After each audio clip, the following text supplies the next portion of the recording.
अभी वो आंवला जूस का डब्बा आ गया है, घर पे भेज दूं क्या? तो मुझे इतनी रात को फोन क्यों कर रहे हो? तुम पैसे मांग रहे हो ना मुझसे? अभी मैंने पैसे कब मांगे? आपने ही। जल्दी बोल, कितने पैसे चाहिए? मिल जाएंगे तुम। देखो, अभी मैं तुमसे बात नहीं कर सकती, तो मुझे कल फोन करना। हाँ, कल फोन करना।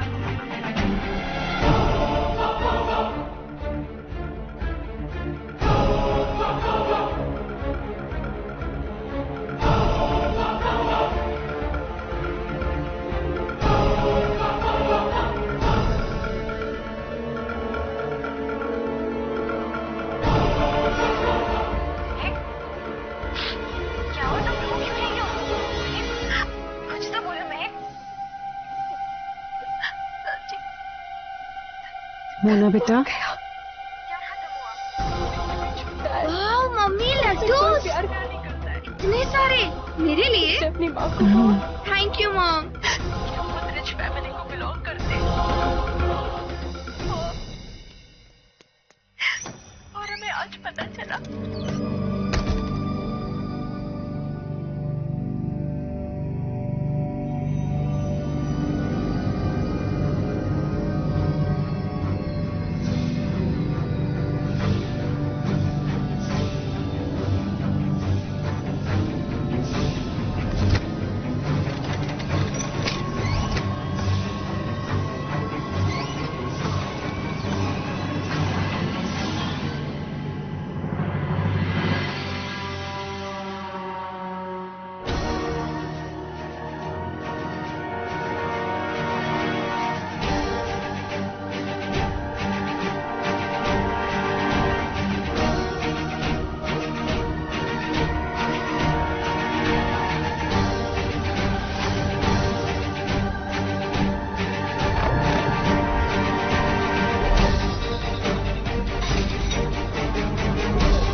सर, जो लेडी छत से कूदकर मरी है उसका नाम शिखा समर सिंह है।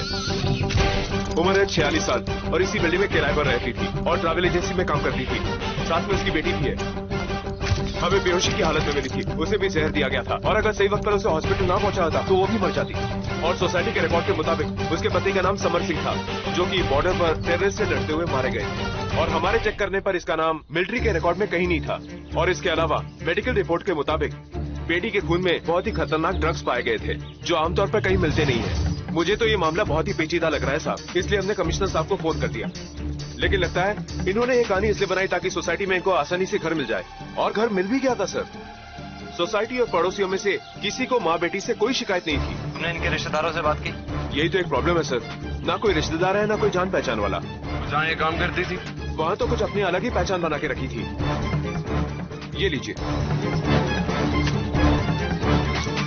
और हाँ सर, शिखा ने अपने ऑफिस में सबको ये बता के रखा था कि वो यूएसए से आई हुई है और वहाँ की टूरिज्म इंडस्ट्री में काम कर चुकी है, इसलिए उसे आसानी से जॉब मिल गया था। और जब हमने शिखा जी का बायोडाटा चेक किया तब हमें पता चला कि उसमें समर सिंह का नाम लिखा था और ये भी लिखा था कि वो यूएसए में रहते हैं। क्या जानते हैं आप लोग शिखा जी के बारे में? कुछ ज्यादा नहीं सर, दोनों माँ बेटी किसी से भी ज्यादा बातचीत नहीं करती थी। आप कभी उनके घर के अंदर गए थे? जी नहीं। उनसे कौन कौन मिलने आता था? वही प्लम्बर, बिजली वाला, केबल वाला। जब फ्लैट लिया था तो कुछ नए प्लग पॉइंट्स चाहिए था। बाथरूम में पानी की एक और टंकी लगवाई थी, जबकि पानी की सप्लाई तो बराबर रहती है यहाँ। फ्लैट नंबर क्या है उनका?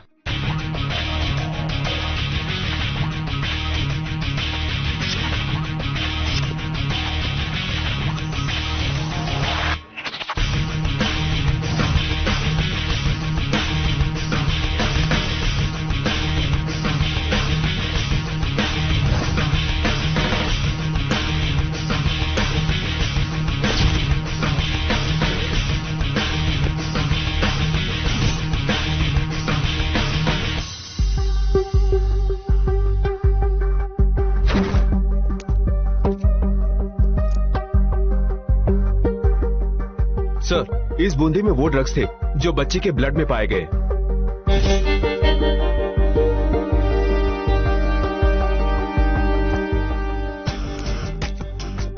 सर, आप ये हिसाब वाली नोट क्यों निकाल रहे हैं? ये नोट मरने से पहले लिखा गया, इसीलिए बहुत काम की चीज है। लेकिन आपको कैसे पता सर? तो बूंदी के दाग लगे और वही दाग उस कलम पे भी लगे और बूंदी के ही लड्डू बना रही थी ना। Yes sir. तो दैट प्रूव्स इट। श्री, शिखा के फोन रिकॉर्ड चेक करो।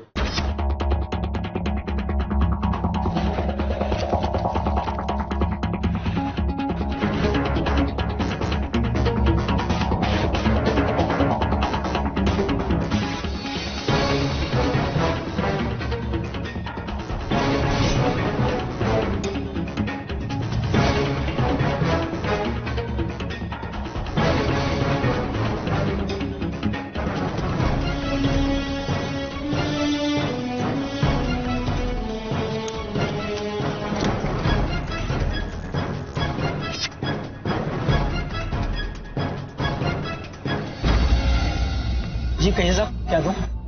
ACP Arjun Raut, ETF। शिखा सिंह के घर से हमें आपकी दुकान का ये कार्ड मिला। शिखा सिंह, वो तो हमारी सबसे अच्छी ग्राहक थी, हमेशा नकद देती थी। क्यों आज तक उन्होंने कभी अपना कार्ड यूज नहीं किया या कभी उधार किया हो? नहीं साहब, कार्ड कभी नहीं यूज करती थी, हमेशा नकद देती थी, चाहे कितना भी बड़ा सौदा क्यों न हो। तो आपकी उनसे आखिरी बार बात कब हुई? उसी रात को, जिस रात को वो कूदी थी, 2 दिन पहले हमारी दुकान पर आई थी और एक खास आंवला जूस मांग रही थी। कल जब वो आंवला जूस आया तो वही बताने के लिए मैंने उनको फोन किया था, लेकिन वो कुछ अजीब तरह से बात कर रही थी। तो मुझे इतनी रात को फोन क्यों कर रहे हो? तुम्हें पैसे चाहिए ना मुझसे? और हम पैसे को लेकर उन्हें क्यों परेशान कर रहे हैं, और बाद में बात करूंगी ऐसा कहकर उन्होंने फोन काट दिया। अभी मैं तुमसे बात नहीं कर सकती, तो मुझे कल फोन कर दो। लेकिन साहब, मैं उन्हें क्यों परेशान करूंगा, मेरा कुछ बकाया था ही नहीं उनका। Thank you. एक औरत जो लेफ्टिनेंट कर्नल समर सिंह की बीवी होने का दावा करती है, अपनी बेटी के साथ एक घर किराए पे लेती है और ऑफिस में सबसे ये कहती है कि वो अमेरिका से आई है। वो जो कुछ भी खरीदती है पूरा कैश देके खरीदती है। एक दिन अपनी बेटी को लड्डू में ड्रग्स का खतरनाक मिक्सचर मिला के खिला दी।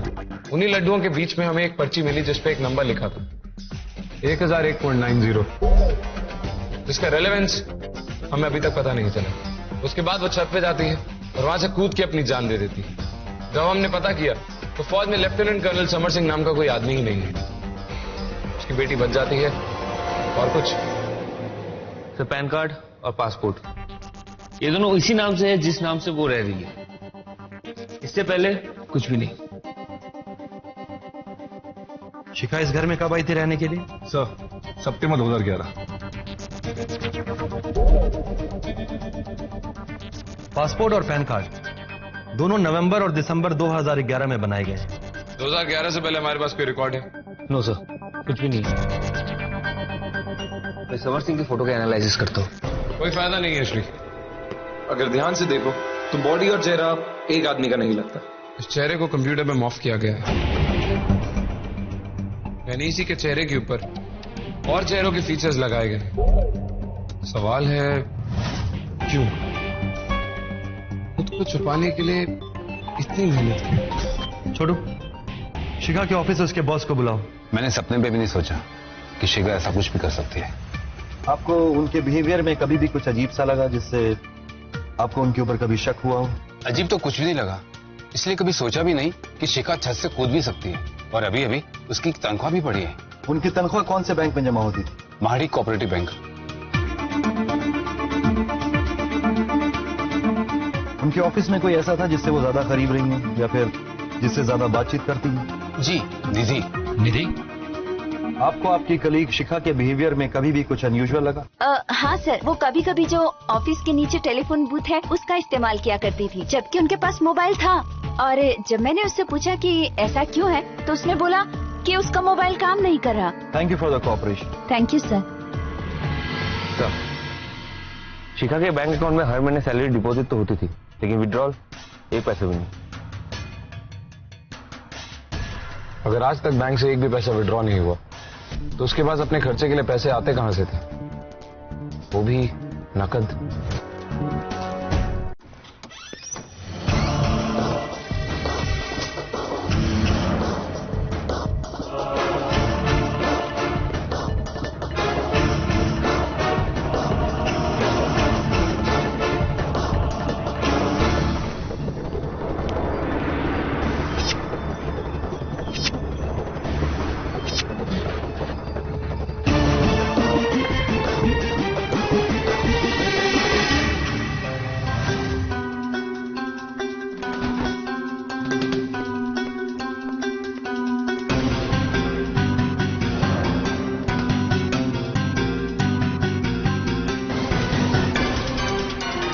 बाथरूम में पानी की एक और टंकी लगवाई थी, जबकि पानी की सप्लाई तो बराबर रहती है यहाँ।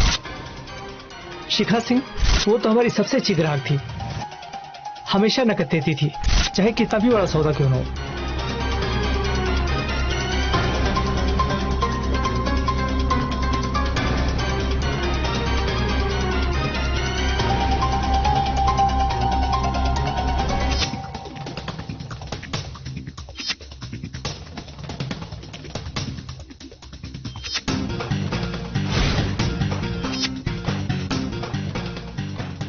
राठौड़,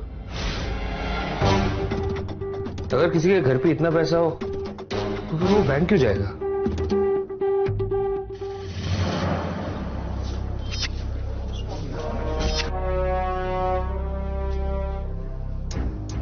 अब कैसी कंडीशन है इसकी?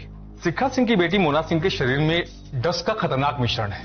केटामाइन, एम्फेटामाइन, बेंजोडाइफाइन, ये सारे ड्रग्स खुलेआम तो मिलते नहीं है और इतनी ज्यादा मात्रा में तो बिल्कुल नहीं मिलते। मैंने इसके पेट में फ्लश करके 3 बार सारी चीजें बाहर तो निकाल दी। अभी ये बेहोश है, देखते हैं कब तक होश आता है। ठीक है डॉक्टर, थैंक यू। ये मोस्ट वेलकम।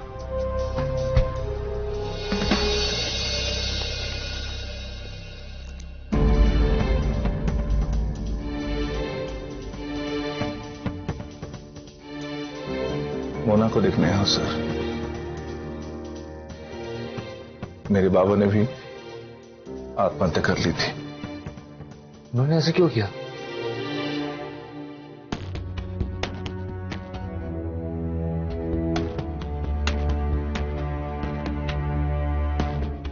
वो ड्राइवर थे,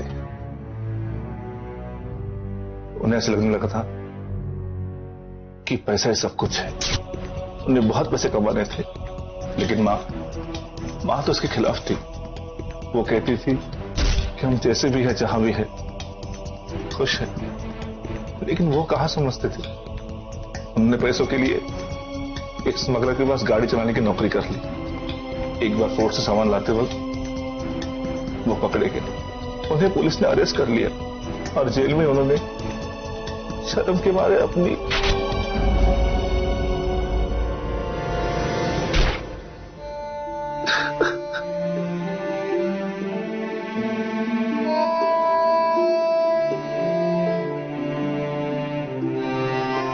फिर मां ने मुझे पाल पोस के बड़ा किया और कुछ ऐसी बातें बताई कि जिससे मुझे पुलिस फोर्स ज्वाइन करके लोगों की मदद के लिए आना ही था।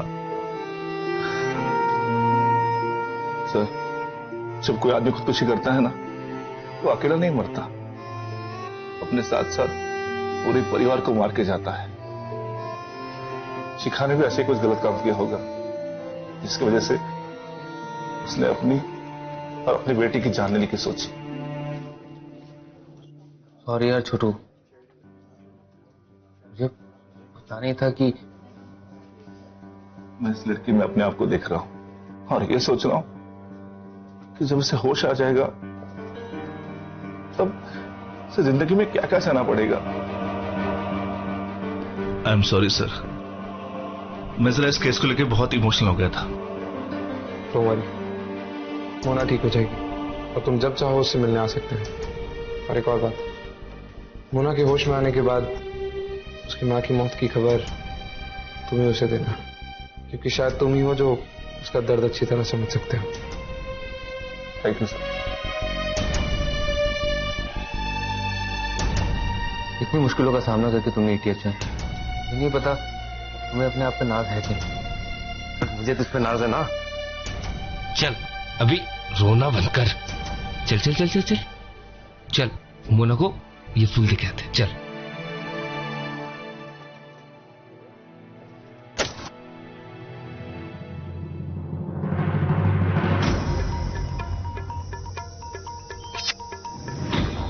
एक ट्रैवल एजेंसी में काम करने वाली आम सी टिकटिंग एजेंट के पास इतने खतरनाक ड्रग्स कहां से हैं?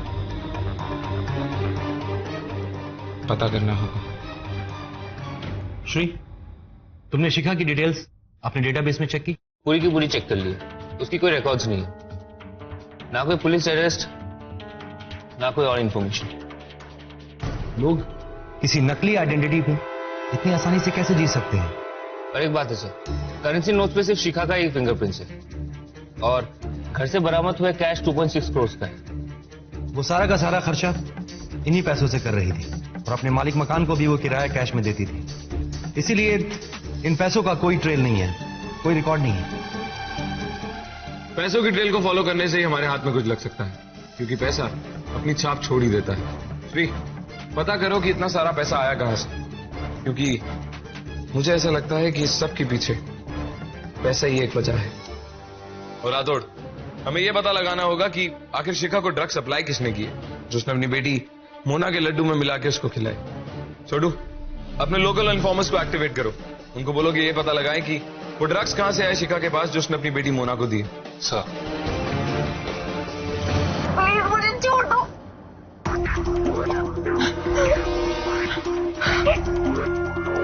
प्लीज हमारा ट्रस्ट करो।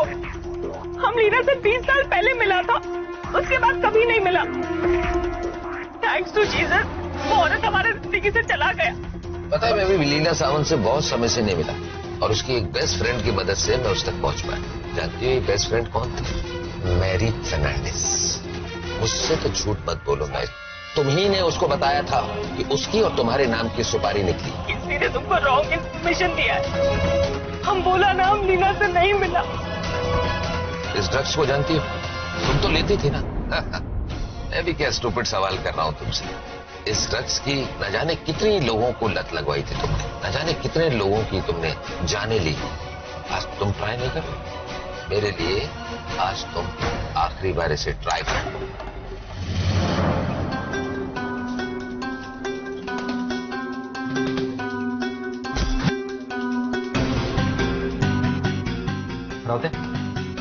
इस तरह के ड्रग्स के और केसेस के बारे में पता करने का आइडिया अच्छा था, लेकिन इन सब का शिखा के साथ कोई कनेक्शन है या नहीं, वी कांट से। ये औरत भी ड्रग की ओवरडोज से ही मरी है राठौड़। उम्र इसकी भी कुछ 44 और 45 साल के बीच में थी। बॉडी पे मार के निशान है। हो सकता है कि ये काफी लंबे अरसे से ड्रग्स ले रही हो। और सबसे चौंका देने वाली बात तो यह है कि इसकी बॉडी में हमें जो ड्रग्स की कॉम्बिनेशन के ट्रेसेस मिले बिल्कुल वही हैं जो मोना की बॉडी में भी थे। और क्योंकि ये ड्रग्स इतनी आसानी से मिलते नहीं, हो सकता है कि ये दोनों को एक ही आदमी ने वो ड्रग्स बेचे हैं। सलाम सर। चल बता। ये जो ड्रग्स आप बता रहे हैं सर, इसमें 1-2 लोग ही डील करते हैं। ये डिजाइनर ड्रग्स है, एक्सपोर्ट का माल। कौन बेचता है ऐसे ड्रग्स? ये मार्केट में ज्यादा नहीं है, क्योंकि इसमें कोक और एक्सटेसी वाली कोई बात नहीं है। मार्केट में चलते भी नहीं है। ओवरडोज से मौत होने का चांस ज्यादा रहता है। मिलने को मिल सकता है, लेकिन कोई लेता नहीं है। चेक करके बताओ कि ऐसा स्टॉक किसके पास पड़ा है। सर, मैच मिल गया। ये नोट एक पुराने बैंक रॉबरी की है। 15 साल से इन नोटों की कोई अता पता नहीं था। अफवाह ये थी कि किसी ब्रूस बॉयज नाम की गैंग इस चोरी के पीछे थी। Bruce boys? Hello, thank you. वो लाश गुमनाम नहीं थी। जब उसकी फिंगरप्रिंट्स की जांच की गई तो पता चला कि उसके ऊपर बहुत सारे केसेस चल रहे थे और उसका नाम था मैरी फर्नांडिस। मैरी फर्नांडिस? जब मोना को दिए गए ड्रग्स के बारे में रिसर्च कर रहा था तो पुलिस आर्काइव में मुझे एक फाइल मिली कि ड्रग डीलिंग का एक पुराना केस है और उसमें जो पकड़ी गई वो मैरी फर्नांडिस ही थी। उस वक्त एक केस दामले हैंडल कर रहा था। मैरी फर्नांडिस एक बहुत पुरानी ड्रग पेडलर थी। अब वो एक बड़ा सैलून चलाती थी। पिछले 10 साल से वो ये ड्रग्स का धंधा भी बंद कर दी थी। अगर ऐसा है तो उसे अब 10 साल बाद क्यों मारा गया? इन दोनों केसेस में पुराने सवालों के साथ साथ कुछ नए सवाल भी सामने आए हैं। इसलिए हम अपनी टीम को 2 हिस्सों में बांट के इन दोनों केसेस पे पैरेलल काम करेंगे। Is that clear? Yes sir. बताइए, हम ईटीएफ की क्या मदद कर सकते हैं? मैरी फर्नांडिस याद है आपको? आप ही ने उसे कई बार अरेस्ट भी किया है। इनफैक्ट आप ही वो शख्स है जिसने उसके खिलाफ एफआईआर भी दर्ज की है। मैरी? हाँ सर, याद आया, मैरी फर्नांडिस। सर, वो वक्त बिल्कुल अलग था और उस वक्त की क्रिमिनल भी बिल्कुल अलग था। मैं मैरी फर्नांडिस को जानता था सर। मैंने उससे कितनी बार कहा कि ब्रूस के साथ उसकी दोस्ती अच्छी नहीं।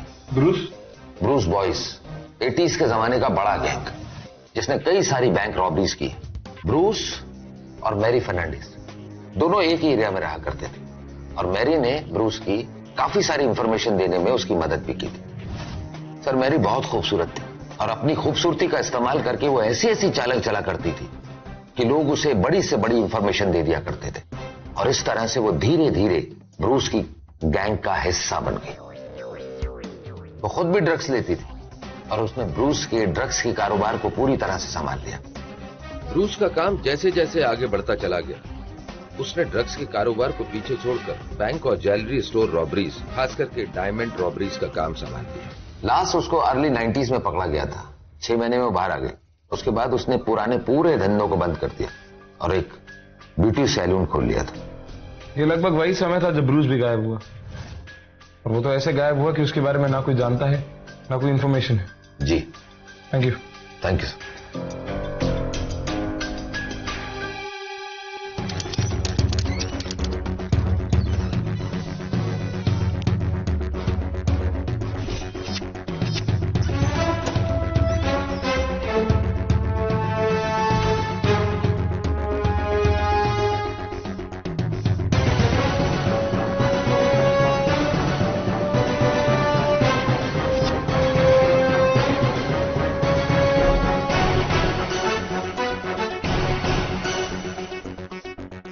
फ्री, मेरी फर्नांडिस की कॉल रिकॉर्ड चेक करो और मुझे बताओ कि उसने मरने से पहले किस किस से बात की थी।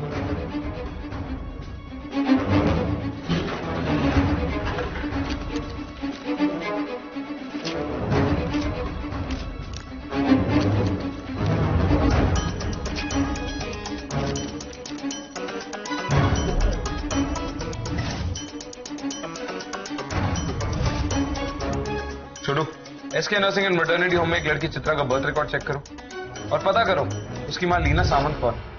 पूरी इंफॉर्मेशन छोड़ो। मैरी फर्नांडिस का फोन रिकॉर्ड मिल गया सर। उसके डिटेल्स में उसका सैलून का नंबर और उसके साथ जितने भी लोग काम करते थे उसका नंबर है। लेकिन एक बात है सर, उसके गायब होने के ठीक 2 दिन पहले मुंबई के एक लैंडलाइन नंबर से बहुत बार कॉल आया। ये नंबर केस सॉल्व करने की चाबी हो सकता है श्री। पता करो किसका है। सर,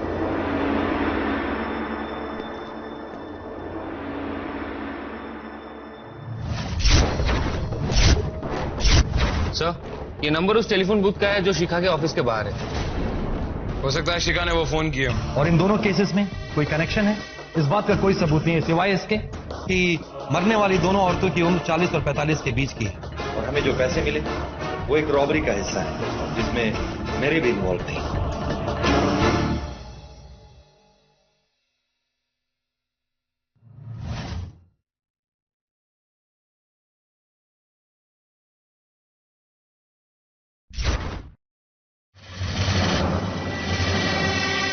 कनेक्शन है राठौड़,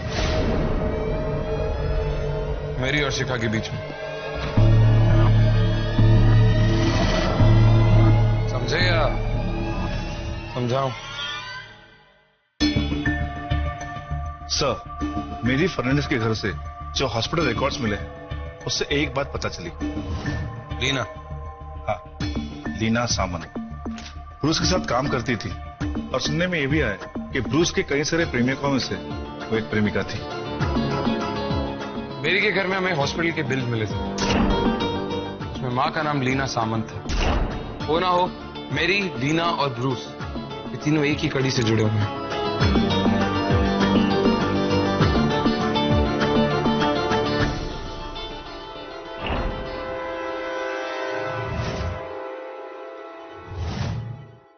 राठौड़, चित्रा और मोना दोनों एक ही साल में पैदा हुए।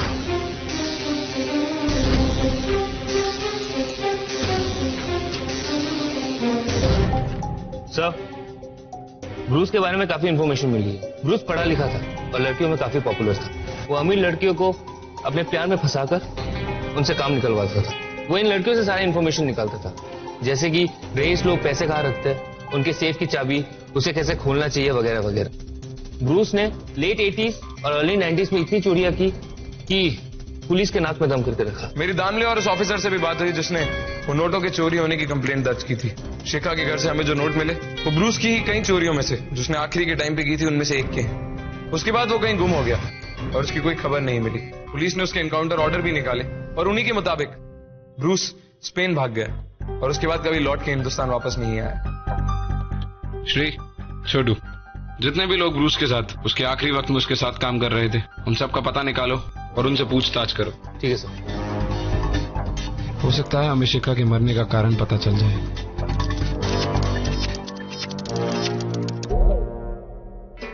सर, जो आदमी ब्रूस का दाहिना हाथ था, वो 18 महीना सजा काटने के बाद ऑस्ट्रेलिया वापस चला गया। उस पर इल्जाम ज्यादा नहीं लगा था और पासपोर्ट ऑफिस से पता चला है कि वो हाल ही में मुंबई वापस आया है। सर, मेरे इन्फॉर्मर से ये पता चला है कि ब्रूस बॉयज गैंग के 3 लड़के जो देश से बाहर गए थे, वो वापस मुंबई लौट के आए हैं और उन्हें एक साथ देखा भी गया है। इसका मतलब कुछ बहुत बड़ा होने वाला है। राइट। और वो क्या है, हमें पता लगाना है।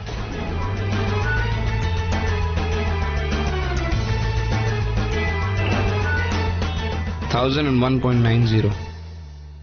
यही एक चीज है जो कहीं फिट नहीं हो रही। शिखा ने मरने से पहले चिट वहां छोड़ी थी। इसका मतलब ये इंपॉर्टेंट तो है, पर क्या है ये चीज? सर, ऐसा भी तो हो सकता है कि इतने पैसे शिखा किसी को देने हो। छोटू, 1001 तो ठीक है, लेकिन ये 0.90 आज की तारीख में 90 पैसे कोई किसी को नहीं दे सकता। इसका मतलब ये कुछ और है। पर हेलो,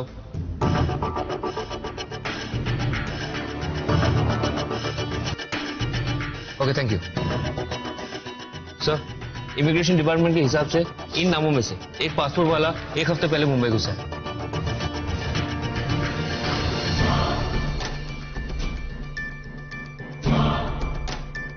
श्री, अगर एक मुजरिम को पकड़ना है तो उसकी सोच को समझना बहुत जरूरी है। पैसे लूटने के ऐसे कौन से नए रास्ते खुल गए हैं जो ब्रूस अपनी शान जिंदगी छोड़ के वापस इस दलदल में घुसने चला आया? उसने ड्रग्स के कारोबार को पीछे छोड़कर डायमंड रॉबरीज का काम संभाल लिया। क्योंकि हो ना हो है तो ये ब्रूस ही। ठीक है, तो हम उसके सारे पुराने अड्डों पर रेड मारते हैं और उसे ढूंढना शुरू करते हैं। Let's go. 1 minute. BKB complex के जितने भी ट्रेडिंग हाउसेज हैं जो हीरे में लेन देन करते हैं, वो अभी नए हैं और जावेरी बाजार के बॉम्बिंग के बाद शुरू हुए। ब्रूस जरूर इन हीरो के पीछे है, बस उसे एक ऐसी जगह की तलाश है जो अभी नहीं खुली है, जहां ये ट्रेडिंग बस अभी शुरू ही हुई। एक नया निशाना जो उसके लिए एक आसान शिकार बन सके।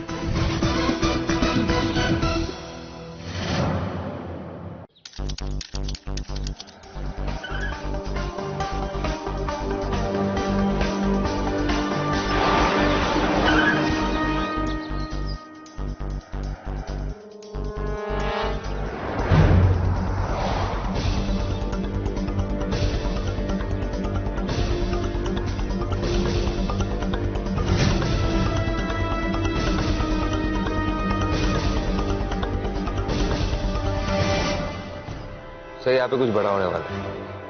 मुझे लगता है हमें दूसरे डिपार्टमेंट्स की मदद ले लेनी चाहिए। नहीं श्री, हम किसी भी और डिपार्टमेंट की मदद नहीं ले सकते। हो सकता है ब्रूस की खबरी हो उस डिपार्टमेंट में जो उसे इन्फॉर्म कर दे। हम ये रिस्क नहीं ले सकते। सर,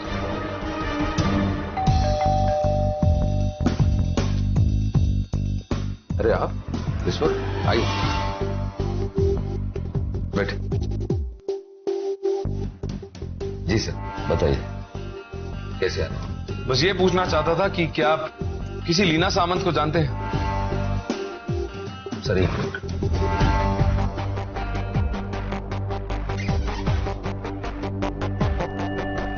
सॉरी सर, ऐसी औरतों का नाम घर पर रहना ठीक नहीं है, सुनने में अच्छा नहीं लगता। सर, लीना सावंत एक बहुत बड़ी खिलाड़ी थी। अर्ली 90s के अंदर पता नहीं कहां गायब हो गई। हमने खोजबीन करने की बहुत कोशिश की, लेकिन कहीं नहीं मिली।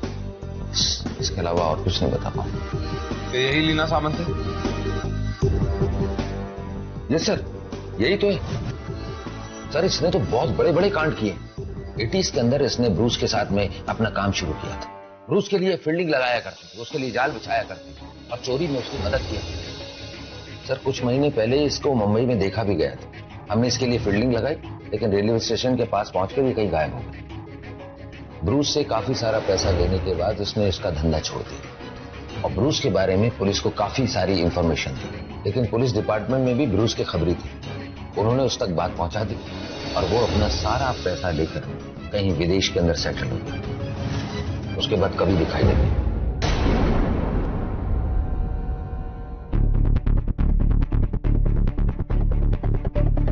मोना,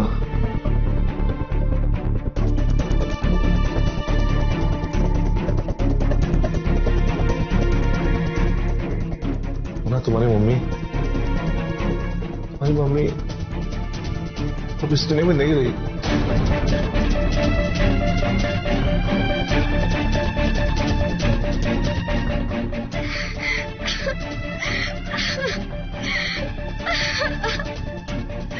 तुम अकेली नहीं हो उमा, हम तुम्हारे साथ हैं और तुम्हें हमारी मदद करनी होगी। क्या तुम्हारी मम्मी किसी भी बात से परेशान थी? मामा कुछ दिनों से बहुत परेशान थी। शहर छोड़ के जाने का प्लान बना रही थी। उन्होंने मुझसे कहा भी था कि शायद स्कूल का 1 साल मिस भी करना पड़े। हम इस बात की तह तक पहुंच कर रहेंगे मोना कि किस वजह से तुम्हारी मम्मी परेशान थी और क्यों।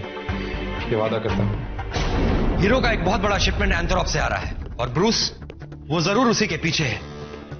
शायद वो लोग कल काम को अंजाम देने का सोच रहे हैं। हाँ सर, ब्रूस और उसके साथियों ने गाड़ियां, गन्स और बाकी सारे सामान का जुगाड़ कर लिया।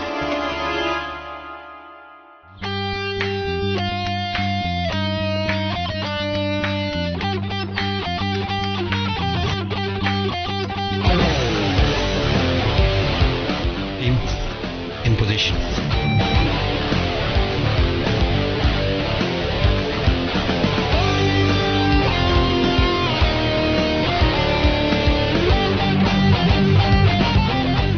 सब श्री, गाड़ी आ रही है।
क्यों मारा तुमने लीना को? मैंने उसे नहीं मारा, उसने अपनी जान खुद ली है। आखिरी बार पूछ रहा हूं ब्रूस, क्यों मारा या मरवाया उसे? वरना फिर लीना सामंत मेरे गैंग में थी। वो मुझसे प्यार करने लगी थी, मैं सिर्फ उसका इस्तेमाल कर रहा था। उसके साथ बहुत मजे लिए मैंने।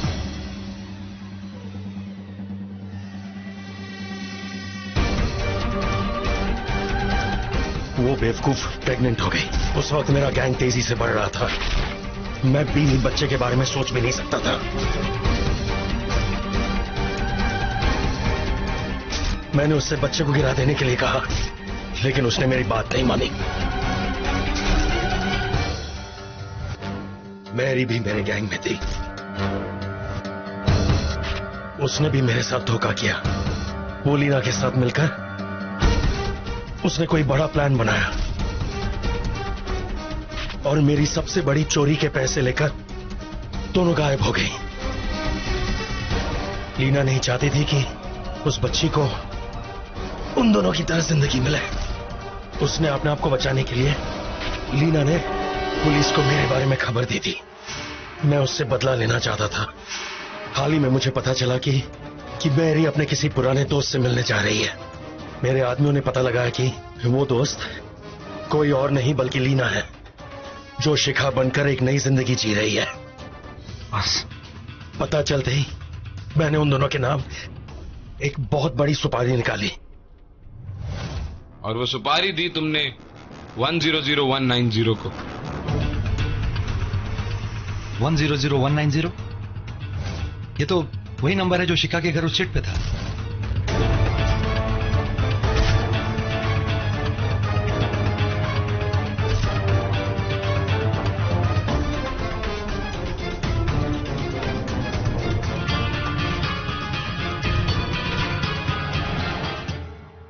यही है वो नंबर,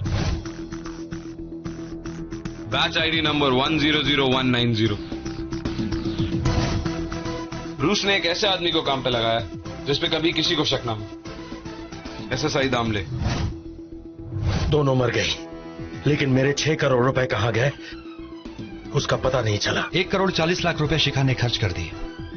2 करोड़ 60 लाख रुपए हमें उसके घर से मिले, तो बाकी के बचे 2 करोड़ रुपए, वो कहां गए? बाकी का हिसाब दामले साहब के पास है।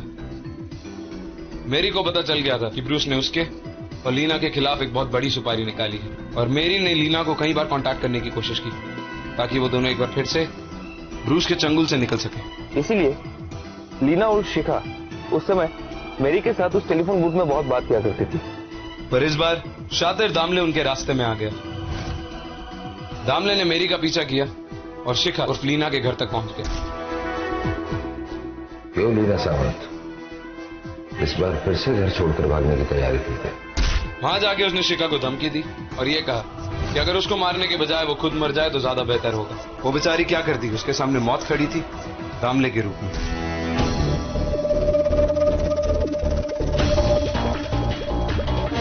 तो उसने दामले के दिए हुए उन खतरनाक ड्रग्स को उस लड्डू में मिलाया जो अपनी बेटी के लिए बना रही थी। लेकिन लीना ये बात बहुत अच्छी तरह जानती थी कि उस ड्रग्स को कितनी क्वांटिटी में मिलाया जाए कि एक आदमी की मौत हो जाए, क्योंकि अपनी जवानी में ब्रूस के साथ मिलकर उसने इस ड्रग का बहुत धंधा किया है। इसलिए उसने सिर्फ उतनी क्वांटिटी मिलाई जिससे उसकी बेटी सिर्फ बेहोश हो और उसकी मौत नहीं, ताकि उसके मरने के बाद भी उसकी बेटी जिंदा रहे। फिर उसने शायद दामले को यह कह के फंसाया कि मैं अपनी आंखों के सामने अपने बच्चे को मरते हुए नहीं देख सकती। तो ठीक है, बच्ची को यहां पर मरने दो और तुम छत से जाकर कूद जाओ।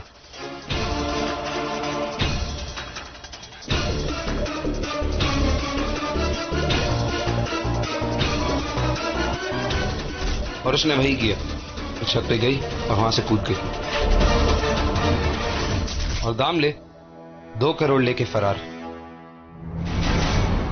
दामले का अगला टारगेट था मेरी, और उसने मेरी को भी ठीक उसी तरीके से मारा। सच तो यह है कि मैं भी लीला सावंत से बहुत समय से नहीं मिला, और उसकी एक बेस्ट फ्रेंड की मदद से मैं उस तक पहुंच गया। बेस्ट फ्रेंड कौन है जानती है?